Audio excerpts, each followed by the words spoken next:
Hello, Bro Stuff here, Prophecy Insights. And today we want to talk about Israel, Russia, and Iran. Something very interesting is going on. And I want to see if I can make this a little brighter. Let's see.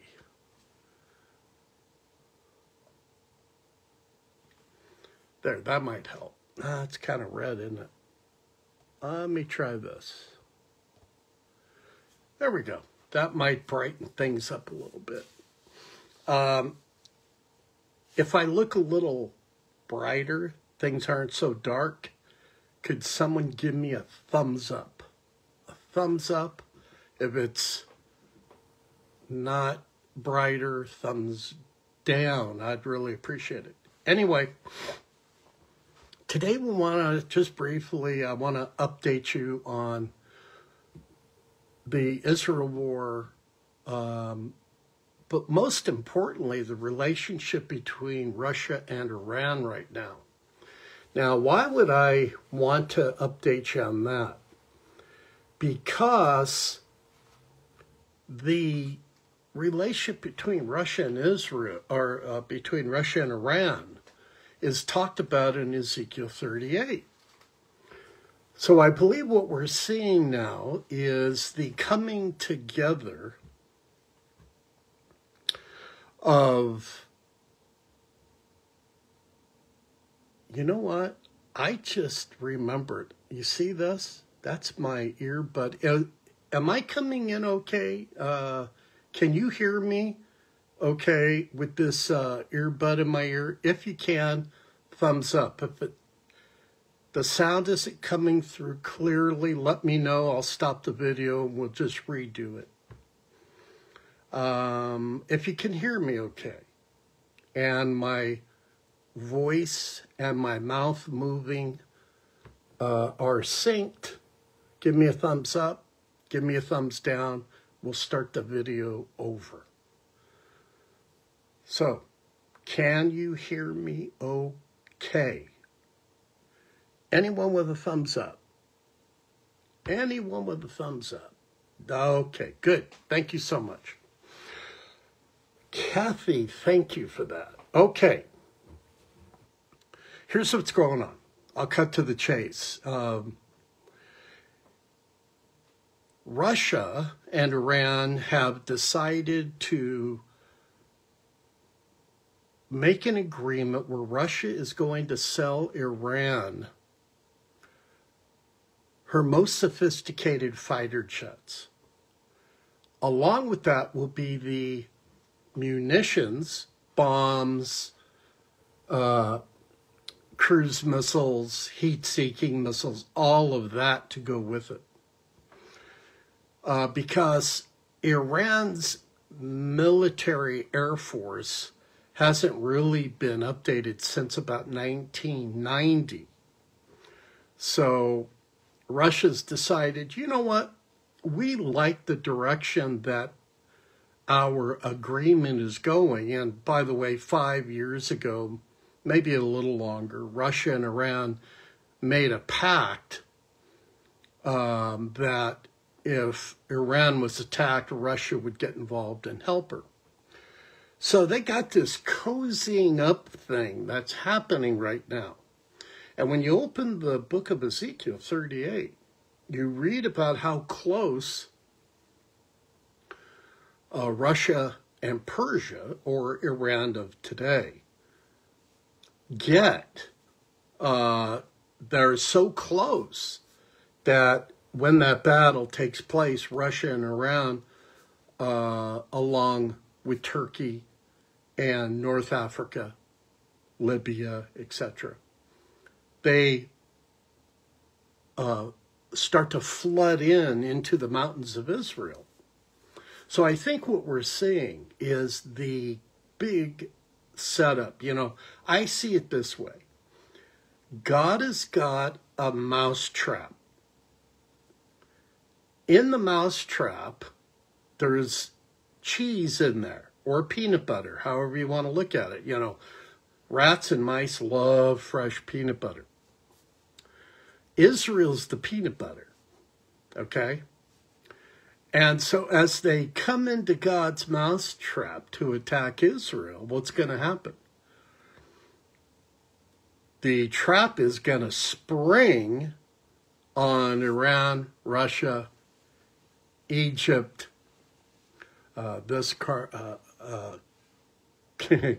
Someone's asking me a question on my text. That's wild.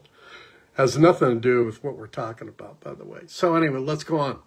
So Russia, Iran, and North African countries, Turkey, they're all going to be caught in God's trap, his mousetrap. To the extent they're almost 100% of them practically are going to be wiped out, because the Lord is going to fight this battle for them, for Israel. It's going to be such a huge event that it's going to get the entire world's attention, and people are going to look at that war, and they're going to have to admit that something miraculous and supernatural took place. And I think we're seeing the setup of this, and we're moving faster toward it.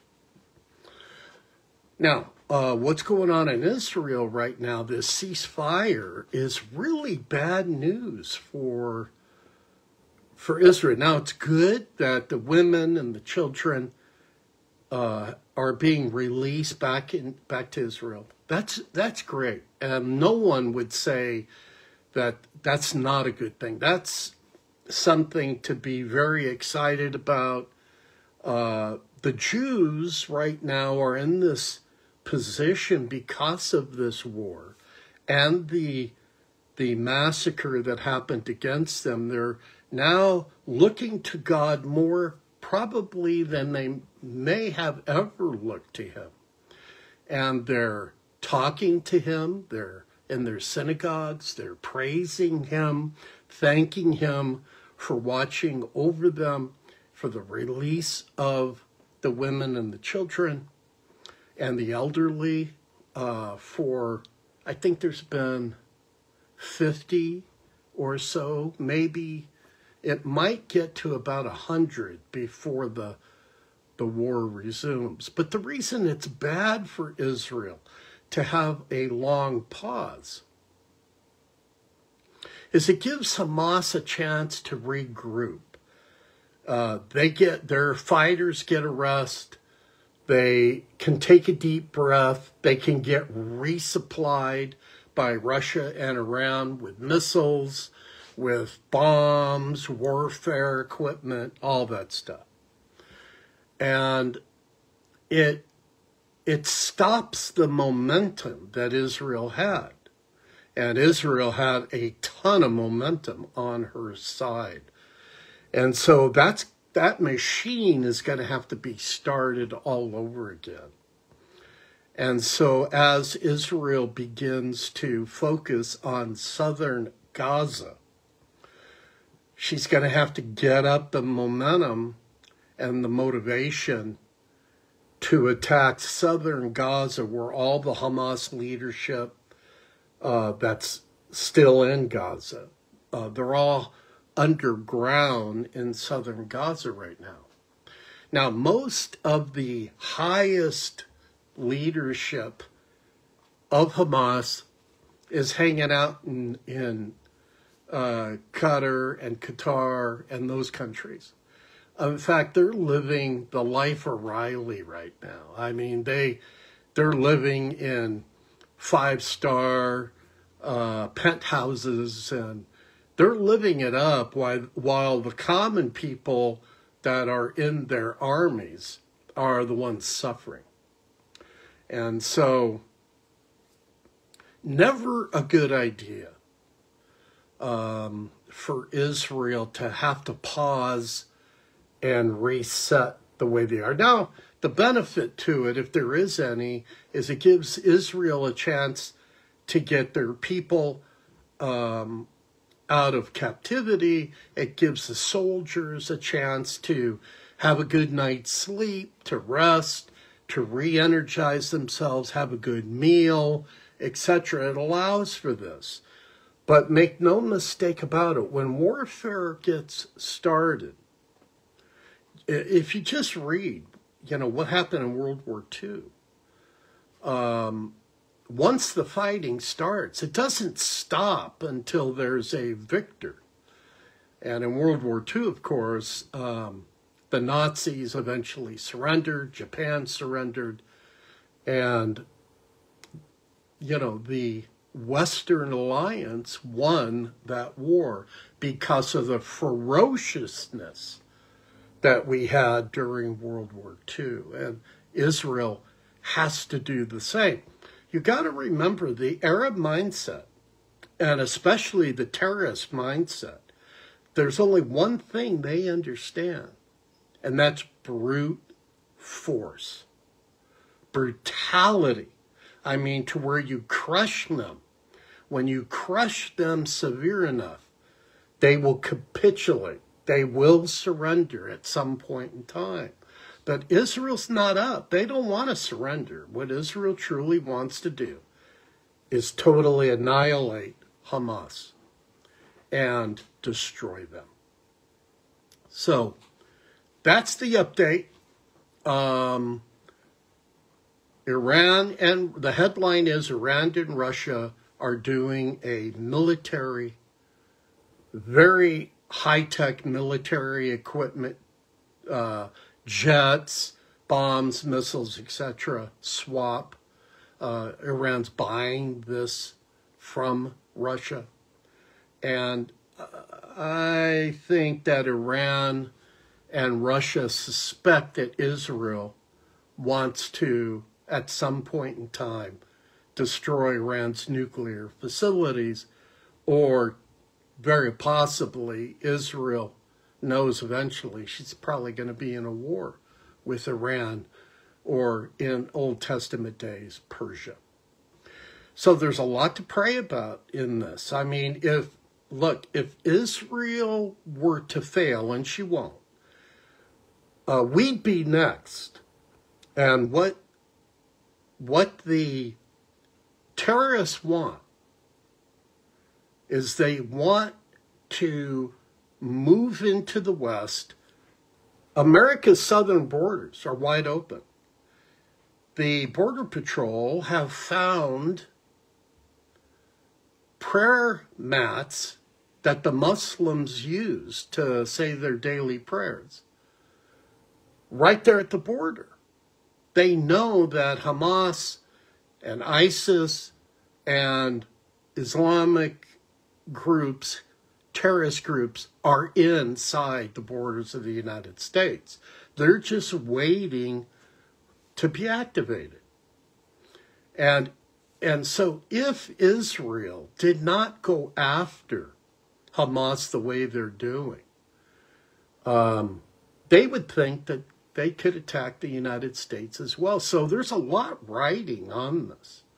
So we need to pray that God will give Israel the victory and send a message to her enemies and to ours that if they attack a non-aggressive country who's not attacking them, and they attack us for no reason at all, but to deliver terror to a population center, that we're going to come after them with everything we've got. They have to get this message loud and clear. So Israel, I believe God is going to give them the victory, but it's going to get a lot worse over there before it gets better. And if this is the setup to the Ezekiel war, this whole thing is liable to really explode exponentially. So that's what you want to pray about, is that the Jews in Israel will accept Jesus as their Messiah, number one. Number two, pray for the Messianic Jews, the believers in Yeshua that are Jews within the IDF, to, when they speak to the Orthodox Jews and they are asked questions, why do you believe the way you believe? They'll have an answer given to them by the Holy Spirit to help the Jews in the IDF surrender their hearts to the Lord. This is happening, by the way, in record numbers within the IDF. The Israeli Defense Forces, that are Jews that don't believe Jesus is the Messiah, are coming to the Lord in record numbers.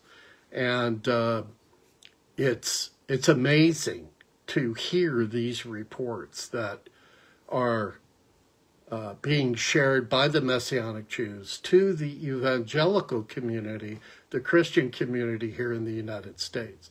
So it's really amazing. I've heard some testimonies that are just really heartwarming, where there's organizations that are Christian organizations and that are Messianic Jewish organizations that are sending to the soldiers gloves, sunglasses, food, water, clothing to keep them warm in the desert. When winter's coming, it's going to get really cold there. And these organizations are sending these materials to the IDF soldiers in the field, and the Jewish soldiers that don't know Jesus are going, why are they doing this for us? What's going on? And God's got sprinkled in the IDF all these Messianic believing Jews in Jesus, Yeshua. And they'll ask them, why is this happening? Well, what's going on? And they get to have a conversation about Jesus being the Messiah and why. And so many of them then turn to the Lord Jesus because of this great, what we would call in Yiddish or Hebrew, we would call it this great mitzvah, or this great good thing that is being poured out on the Jewish soldiers in Israel. So that's my report. Pray for the peace of Jerusalem, pray for the Jews, and pray for the release of the hostages, that more will be released, and that Israel can get this war finalized, Hamas destroyed, and they can get back to a normal, as normal as it can be, life. Because right now the country's pretty much shut down, and they're hurting financially. It's really difficult emotionally on the Jewish population. And I should say, Israeli population at this time. My phone's out of power. I gotta go. Keep looking up. Jesus is returning. God bless you. Thank you for tuning in. Share this with those that you know. Bye for now.